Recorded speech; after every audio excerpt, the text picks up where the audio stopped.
Bem, irmãos, vamos dar sequência ao nosso estudo de quarta-feira. Lembrando aos irmãos que eu falei a respeito dessa semana, que é uma semana especial, é a semana da Semana Santa, uma semana em que a gente junta os nossos pensamentos a respeito do sacrifício de Cristo por todos nós, e eu falei que vou gravar uma sequência de vídeo na quinta, sexta, sábado e domingo, falando como foi cada um desses dias para Jesus na quinta-feira da Semana Santa, na sexta-feira da crucificação, no sábado e no domingo da ressurreição. Então nós estaremos aí passando para vocês esses vídeos, mas como prometido também, hoje nós vamos falar ainda do estudo de quarta-feira. E hoje a gente está no capítulo 5 de 2 Reis, um texto muito conhecido de muita gente, até quem não é evangélico, sobre Naamã.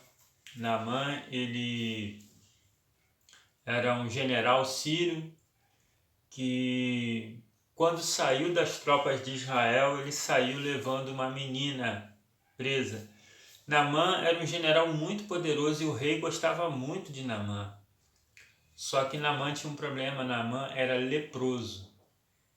E como a gente sabe no contexto bíblico, o leproso ele não podia viver em sociedade, muitas vezes ele tinha que viver afastado. E mesmo Naamã sendo um homem preciosíssimo para o rei, ele não podia também viver em sociedade, e muitas vezes viver longe do afago da família.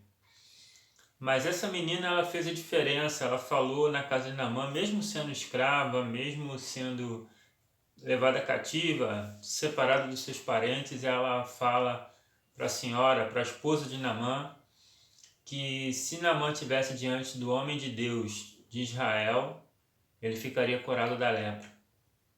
Então a esposa de Naamã correu para poder avisar ele a respeito disso, e Naamã então pede ao rei que o envie a Israel para ficar curado da lepra. Tudo que Naamã queria, tudo que qualquer leproso quer é poder ser curado da lepra.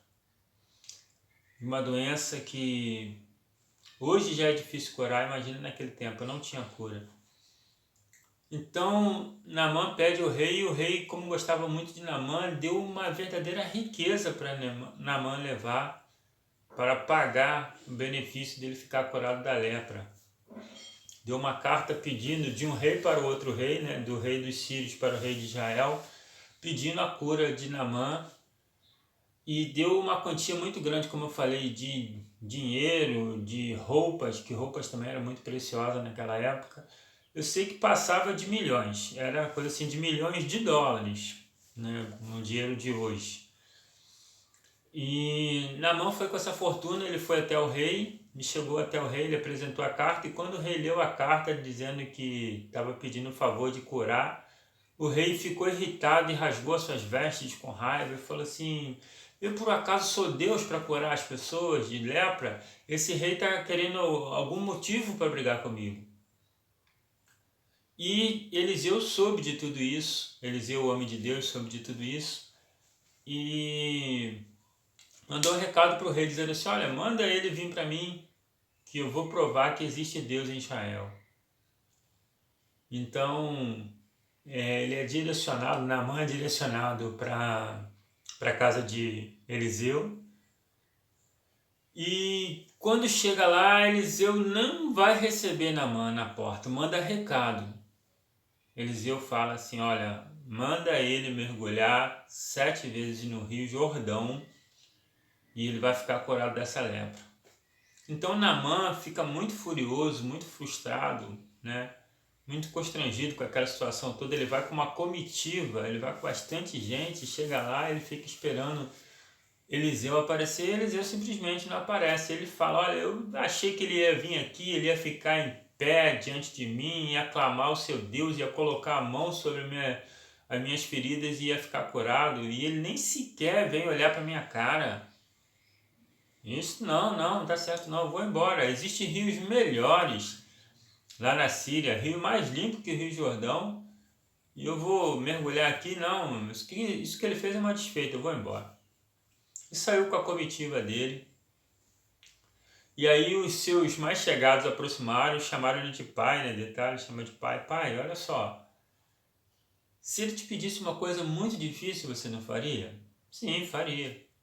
Mas ele pediu você só para mergulhar 7 vezes no Rio Jordão. O que custa? A gente está aqui, o rio está aqui. Mergulha aí 7 vezes, o máximo que vai acontecer contigo é ficar molhado. E Naamã então resolve ouvir os seus conselheiros e mergulha 7 vezes no rio. A resposta a gente já sabe, né? Ele ficou completamente curado daquela lepra. E então ele volta totalmente diferente.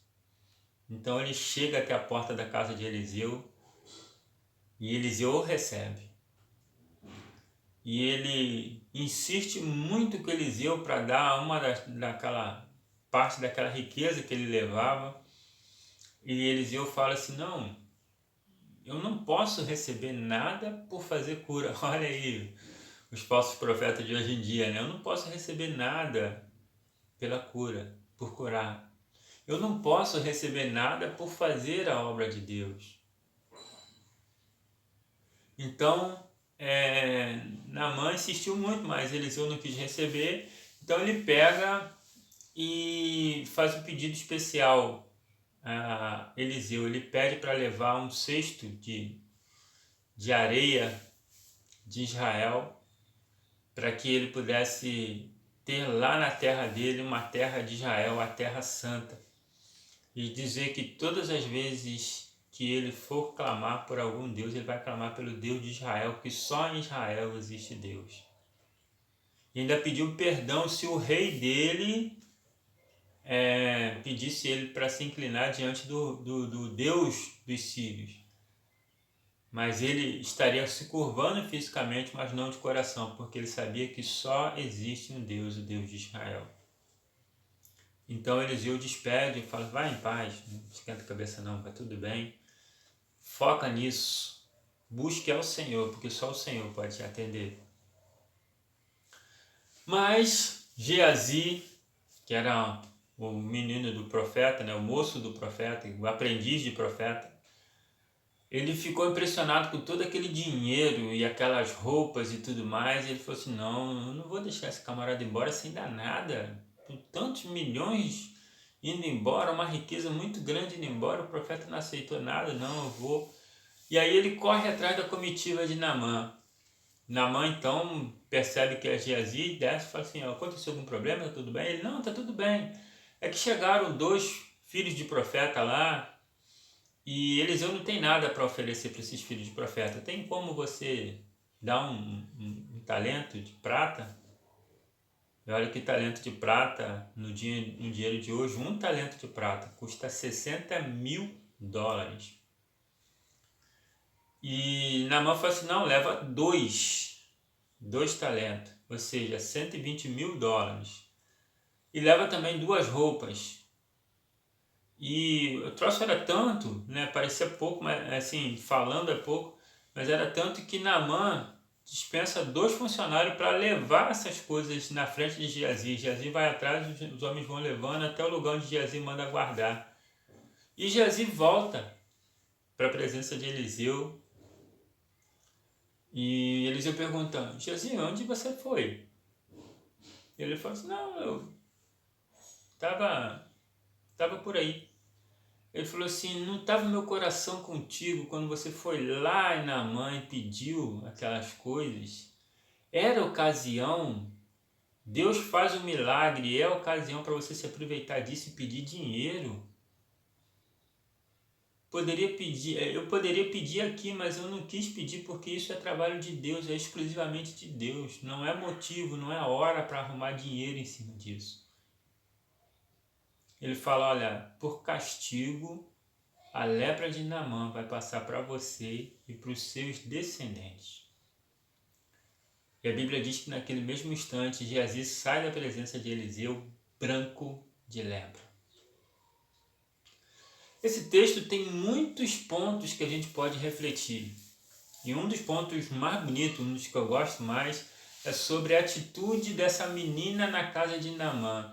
Ela já era escrava, ela já tinha sido afastada dos seus familiares, era para ela simplesmente odiar os sírios. Mas mesmo numa terra distante, ela resolveu fazer o bem. Mesmo sendo maltratada, ela resolveu fazer o bem. Mesmo sendo escrava, ela resolveu honrar o nome de Deus, onde quer que ela estivesse. Como a gente tem que aprender com essa menina. Quantas vezes nós queremos pagar o mal com o mal? Quantas vezes nós estamos arquitetando como nós vamos nos vingar dos nossos inimigos? Ou quantas vezes nós estamos pedindo isso a Deus? Eu quero, Senhor, que o Senhor me honre na presença dos meus inimigos, para que eles possam ver a minha postura, a minha posição, né? Eu quero me colocar acima de todos eles. Não é isso que o Senhor quer para a gente. Nós precisamos ter uma postura simples e até desejar bem os nossos inimigos. E não ter ódio guardado no coração. Tudo isso faz mal, principalmente para nós mesmos. Aquela menina deu um exemplo disso. De cristã.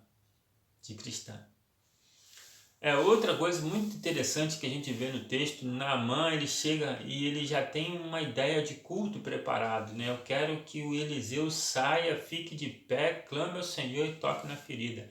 A gente quer o milagre de Deus e a gente quer que Deus faça o milagre como a gente quer. Uma certa vez eu fui visitar uma ovelha que tinha perdido o emprego e estava triste. Eu fui lá visitar ela estava triste. Ela falou, pastor, eu estou triste porque fui mandado embora. Eu falei, mas minha irmã, pouco tempo atrás você pediu para que orasse para que você saísse desse emprego. Você não estava gostando do emprego, não é isso? Sim, pastor, pedi sim. Você não pediu para que fosse mandado embora para poder receber sua indenização? Sim. E não foi isso que aconteceu? Você não foi mandado embora? Recebeu tudo direitinho? Recebi, pastor, recebi tudo direitinho. Então por que você está triste? Ela falou assim, é porque do nada a minha patroa entrou na sala e começou a gritar e falar comigo, e falar com um, falar com o outro, e virou para a minha direção e falou assim, você também, está demitida. E me mandou embora. Eu estou triste com a atitude dela, eu sempre fui uma boa funcionária, ela foi gritando com todo mundo e virou para mim e falou que eu tinha sido mandado embora. Eu falei, minha irmã, você pediu para que fosse demitida do emprego, você pediu em oração para que fosse demitida do emprego, o Senhor te atendeu. Agora não pode a sua patroa chegar com flores para você entregar e falar assim, aqui está flores, você é a melhor funcionária do mundo, então por isso eu vou te mandar embora. Não. Para te mandar embora, ela tinha que ter um motivo, tá com raiva no dia, tá chateada, alguma coisa aconteceu e ela virou para você e te mandou embora. Nós queremos que Deus faça um milagre na nossa vida, nós queremos que faça direitinho do jeito que a gente quer. Naamã queria que Eliseu ficasse de pé, clamasse ao Senhor e tocasse na ferida. O Senhor tem o jeito dele. Jesus mesmo, ele curou várias pessoas de várias formas diferentes, curou vários cegos e nenhum dos cegos foi igual. Ele só tocou e falou assim, quero que você enxergue. Outro, ele cuspiu no chão, fez lodo, esfregou no olho. Outro, ele mandou ir lá no lago de Siloé lavar os olhos e ele voltou a ver. Isso quer dizer, não tem uma fórmula correta, não é uma receitinha de bolo. Pega aqui e faz ali que você vai poder ficar curado. E a gente também não pode tentar ensinar ao Senhor a maneira de fazer essas coisas. Então é uma coisa também que a gente aprende nesse texto. Outro é a simplicidade do homem de Deus, que não quis ficar com aquela fortuna oferecida para ele. Ele poderia ficar com aquela fortuna. Hoje a gente vê tanta gente usando a fé para poder explorar e ganhar dinheiro. A gente fica até estarrecido com tudo isso. A gente fica preocupado com tudo isso. Homens que usam da fé das pessoas para fazer campanhas para arrecadar muito mais. Todas essas pessoas têm um preço. Todas essas pessoas vão pagar um preço. Geazi pagou o preço por isso. Geazi quis tirar um proveito do milagre, que nem foi ele que fez. Foi Deus, sempre é Deus que faz. Mas nem foi ele que estava ministrando o milagre. Ele quis tirar um bom proveito disso tudo. E olha o que aconteceu. Muitos no dia do Senhor vão dizer: Senhor, em seu nome nós expulsamos demônios, em seu nome nós fizemos isso, fizemos aquilo, curamos enfermos. E o Senhor vai dizer para ele: apartai-vos de mim, maldito, e vá para o fogo eterno, preparado para o diabo e seus anjos, porque eu nunca te conheci. Isso quer dizer, meus irmãos, quando fala nunca te conheci, que esses homens não foram um dia de Deus e depois deixaram de ser de Deus. Nunca foram do Senhor. Quem tem o Espírito Santo do Senhor, quem tem temor ao Senhor, não usa do milagre para arrecadar dinheiro. Não usa da fé para enriquecer. Outro detalhe importante que a gente tira desse texto: só quando Naamã acreditou no poder de Deus foi que ele foi curado. Independente de ele ter mergulhado no rio, de ter rolado no chão, de ter feito qualquer coisa, ele acreditou que Deus podia curá-lo. A Bíblia fala que quando a gente deve visitar um doente, a gente deve levar o óleo, ungir o doente e fazer oração. Mas o que vai curar o doente? A oração do justo curará o doente. Então, não está querendo dizer, naquela época o óleo era usado como medicinal. Né? Quer dizer, use os remédios, tome os remédios e faça oração, porque a sua oração vai curar o doente. Nós precisamos entender que nós somos representantes de Deus, nós somos ministros do Senhor. E esse ministro do Senhor, ele tem que fazer por onde honrar o nome de Deus, principalmente desapegando das coisas materiais. Que os irmãos possam meditar nesse estudo, que possa servir de reflexão nessa quarta-feira e que nós possamos seguir em frente nesse período difícil, né, ainda afastados fisicamente, mas unidos de coração, unidos de fé. Somos Igreja do Senhor. Precisamos permanecer assim. Deus abençoe a todos.